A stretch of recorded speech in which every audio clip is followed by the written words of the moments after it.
They ruled half the known world, not because they had more people or better weapons. They understood something crucial about human psychology earlier than others. What the Romans knew, you use every day. When you put system above mood, choose the harder path for a long-term payoff, or hold yourself back from impulsive decisions. This is Roman psychology. It proved so effective that the empire it built lasted for centuries, and its principles are still alive today. Jonathan Haidt describes moral capital, a set of norms and rituals that create trust within a group. The higher the trust, the less people spend on policing each other, and the more they can achieve together.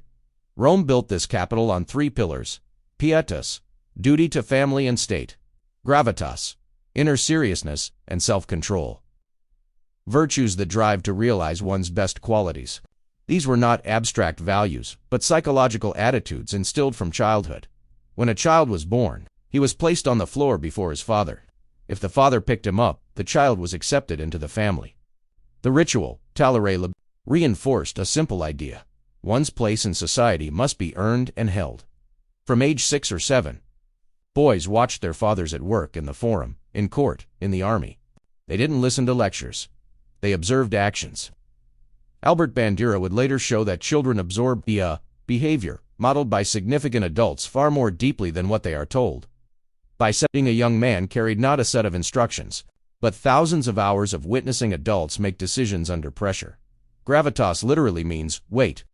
In essence, it is the ability to maintain inner balance regardless of circumstances, not to react automatically to emotions, and to act consciously.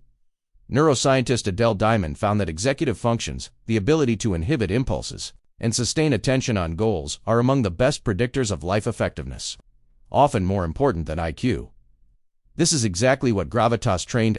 Children were taught to speak calmly, not to give in to affects, and to control their reactions. They were essentially training the pause between stimulus and response. Marcus Aurelius wrote, "If something troubles you, the cause is not the thing itself, but your judgment about it." This is practically a ready-made description of cognitive reappraisal, one of the core tools of modern psychotherapy. Rome did not invent Stoicism, but turned it from philosophy into a practical tool. The city lived under constant pressure: political intrigue, wars, disease, high child mortality. People needed a way to stay steady in the face of the uncontrollable. The core Stoic principle is simple: distinguish what is within your power from what is not. This approach later became the foundation of Albert Ellis's rational emotive therapy and heavily influenced cognitive behavioral therapy. The Stoics argued, suffering is caused not by events themselves, but by our interpretation of them. Today, that idea is supported by clinical practice worldwide, but how do you instill resilience in hundreds of thousands of soldiers who never read philosophical treatises?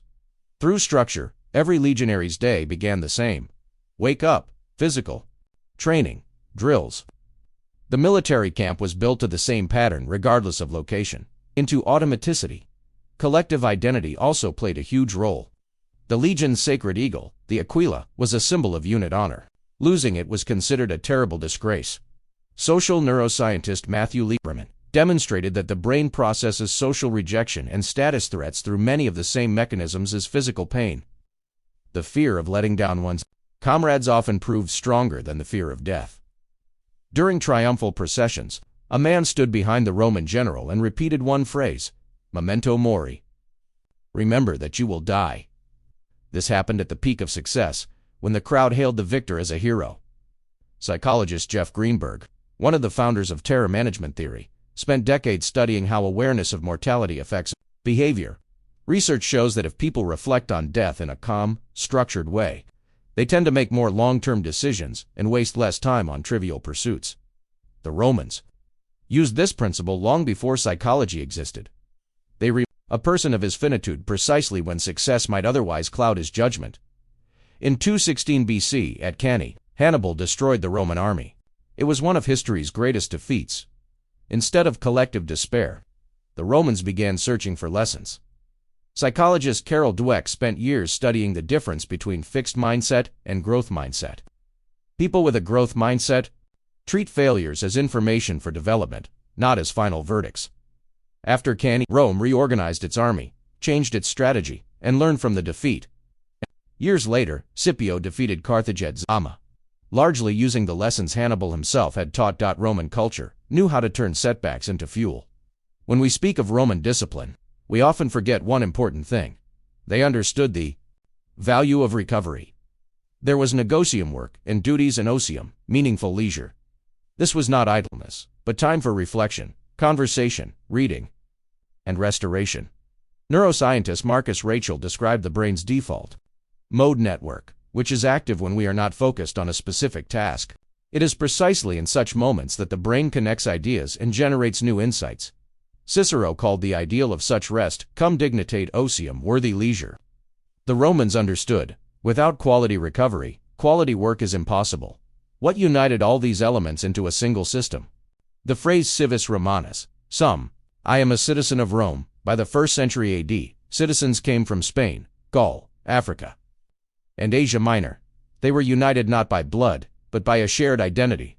Henry Tajfel, the creator of social identity theory, showed that people follow group values much more consistently when they deeply identify with that group.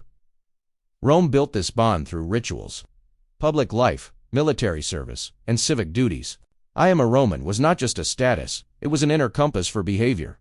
What is remarkable is that many principles of Roman psychologists have been rediscovered by modern science. Gravitas mirrors cognitive reappraisal. Stoicism lies at the roots of CBT. Memento mori resonates with mortality and motivation research.